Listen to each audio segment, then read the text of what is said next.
Un any, 52 setmanes, un repte fotogràfic. Aquesta setmana toca fotografia d'animals.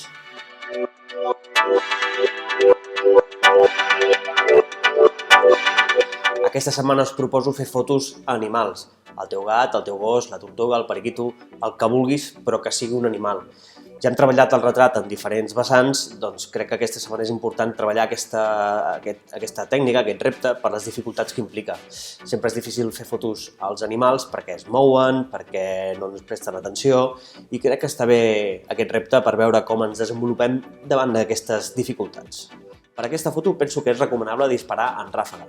Com que segurament l'animal es mourà i no ens prestarà atenció, així podrem tindre diferents fotografies de la mateixa acció i podrem triar la que més ens agradi.